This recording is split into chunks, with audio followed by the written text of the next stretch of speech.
Welcome to Trump Republican News. This is Jack Easum speaking. This show is rather special because it's a show that explains a little bit more detail on how someone as a Trump Republican can be more effective. It takes knowledge. Knowledge is power. It doesn't take that much knowledge. But one thing you need to know are some of the terms and the language that they use in the political process. And I find this to be very interesting, but unless you've ever been exposed to it in other states, it might not be something you'd come across. So in this show, I want to discuss counties, parishes, boroughs, and more, and explain some of the slight differences across this great land of ours that happened because of history, when states became part of the Union, and so on. And if you look at the map above, it shows the county level and the vote share results of the 2016 U.S. presidential election. The darker the blue, the more a county went for Hillary Clinton, and the darker the red, the more the county went for Donald Trump. So you can see there's light blue, there's light red, there's dark blue. Okay, that makes sense, right?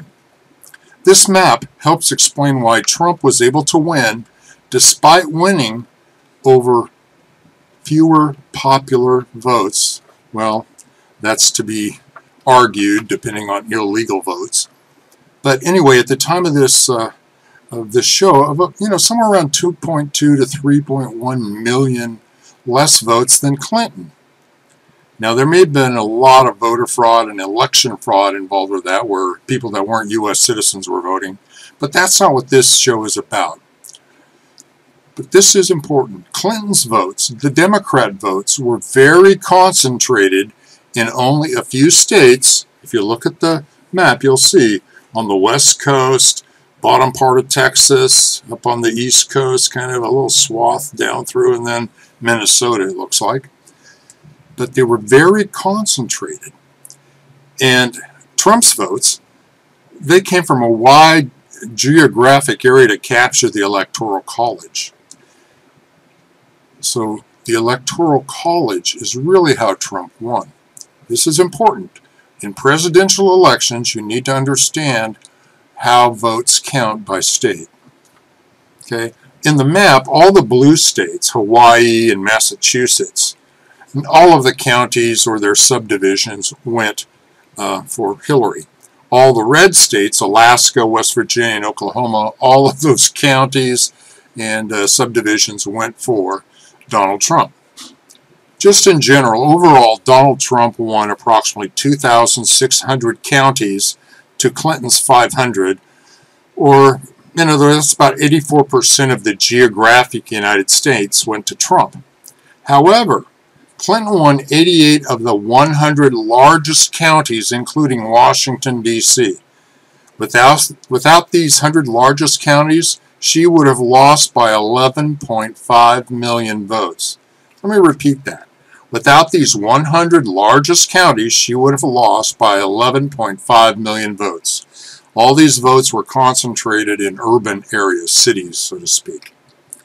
Now, one of the things I want to explain is in most jurisdictions in the states across our nation, there are counties, is the jurisdictional, state subdivision that is used. But there are, in the United States, there's a little over 3,100 counties and county equivalents. Things that are similar to a county, but they might be called different. Alaska has 0 counties. Up in Alaska, they're called boroughs. And not all of the Alaska is even in one, but is instead part of the large unorganized borough. Interesting, huh? Delaware has only 3 counties, the fewest of any state with counties. Texas has the most counties of any state with 254. Loving County, Texas is the least populous county in the U.S. with population of 82. That would be an easy campaign to run, or at least you should know everybody with a handshake. Then Los Angeles County, California, It's the most populous county in the United States with a population of approximately 10 million people. That's a lot of people. 31 states have a Washington County, or named Washington, making it the most common county name. Louisiana doesn't have counties either. Its next level administrative division are called parishes. And I'm sure you've heard of that, and they're saying, you know, this parish, that parish down in Louisiana. There are 41 independent cities in the United States that are not part of any county or county equivalent. 38 of these are in Virginia. This has to go back to the history of Virginia being one of the first colonies settled, probably. The other 3 are Baltimore, Maryland, St. Louis, Missouri, and Carson City, Nevada. So we have counties, parishes, boroughs, and independent cities. Now, as we go along with TrumpRepublican.news and TrumpRepublican.com, and as you sign up to become a Trump Republican volunteer in your state, in your county where you vote, it's very important for you to understand the organization level, the government level, because politics feeds right into the government, and the government is very political. And Trump Republican means you're one of the 62 million people that voted for President Donald Trump and are trying to help him implement his agenda. So, as you join and start to work and volunteer for Trump Republican, you need to understand the organization status in your county, parish, borough, or what have you. But I'm going to use the term county to kind of cover all of that for now. And the county is very, very critical because it's at the county level where the votes are counted. That's where system can have election fraud. I personally have viewed that over the years as I've been an observer at various elections. And it's amazing the extremes that people go to cheat on voter issues and campaigns and elections. Some of it at the individual level we'll call voter fraud, but when it gets into the registrar of voters or the election board commissioners and the people that staff that, that's election fraud. That's a much bigger game. And what about those machines that are doing the count? When you go and vote for somebody and somebody gets 10,000 and 0.222 votes, wait a minute, where did the 0.22 votes come from? That's because they'd rigged the system, they'd rigged the computer to count things the wrong way. And it's very easy for those kinds of things to happen. And that happens at the county level. Now, below the county level, and when we talk about organizations like the Reagan Republicans, Trump Republican is going to be very similar. The grassroots organizations really literally means that you go down to the very root of the plant. And that's where you start. Well, if you're a voter, you reside at 1234 Main Street. That's your house. That's where you get your mail. That's where you're registered to vote, and you vote in the precinct. That is, with that address. Okay, so now there's a precinct. Okay, so what is a precinct? Each county breaks down the voting jurisdictions into smaller units. Sometimes they're called wards, sometimes they're called other things, but we'll call it precincts just for simplicity. That's most of them across the country. When the precincts, as you go to your precinct, there's people manning everything right there, and they're, appointed by the county or got there via the county to sit and watch you vote and to have you sign in, and they're checking people's ID if necessary and what have you, so that you don't vote 10 times instead of the one time you're supposed to vote. So we have the precinct level. Now, in a grassroots organization for campaigns, like Trump Republican and Reagan Republican, there were precinct level captains and committee people. And in the political parties, it's typically called precinct committeemen, whether it's a man or a woman, politically correctness. Let's just go with precinct committeemen. And so for that one precinct, and for, like, say, the Republican Party, there's one person, that's the committeeman. Well, in Trump Republican, that's how we're going to be organized as well. We're not part of the National Republican, committee. We're none of that. We're separate. We're separate and apart. We're Trump Republicans.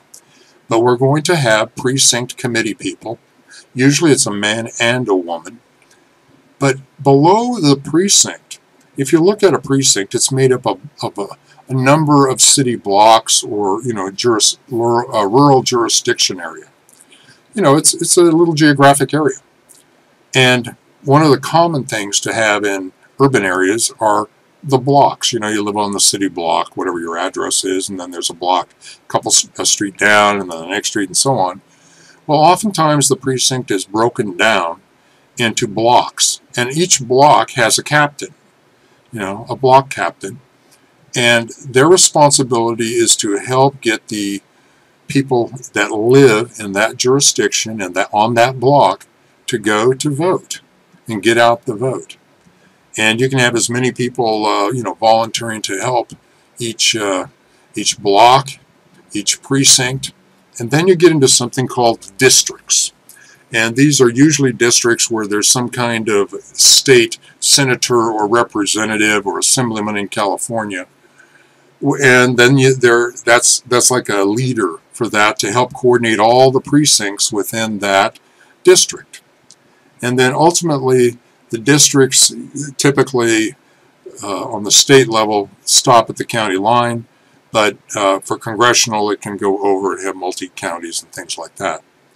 So at the county level, you're going to have a county chairperson, a chairman or a chairwoman, and then there's a treasurer, and then there are district leaders, and there are state committee people that are elected by the precinct committeeman and by the chairman. Some people are appointed, but for the most part, they're elected in some way, shape, or form. Some are elected actually in a public election when you go out to vote. Others, there are private convention-style meetings or caucuses where you can be elected that way. Okay, so the county is the very starting point for really doing grassroots. And I want to tell you something, and I want you to hear this really loud and clear. The Democrats have announced, they're very disorganized, but here's what they've announced. They're going to organize things at the county level across this country. Yeah, that's right. They're going to go after the counties. That's what I'm talking about, because that's how it's done. Now, another thing I just want to point out, I'm really tired of hearing this thing. Oh, he was a community organizer, and he was he did this community and that. Yeah, that's all nonsense. Those people were organizing counties and cities for voting blocks and getting benefits to certain people in those counties. So, for our purposes with TrumpRepublican.news and TrumpRepublican.com, we are going to have county organizers, where you're helping to organize your county where you live and where you vote. And you probably know a lot of people in your county, so it's a real advantage to you. But we don't need to continue going on talking about counties at this point in time. I think I've thrown enough information at you. Just to recap real quick, there's over 3,100 counties or county equivalents across the United States. Sometimes they're called counties, parishes, boroughs. Oh, and there's all kinds of subdivisions on that.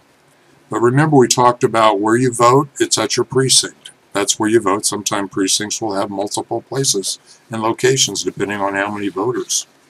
So with that, until we meet again, as President Trump likes to say, keep moving forward. Never, ever give up.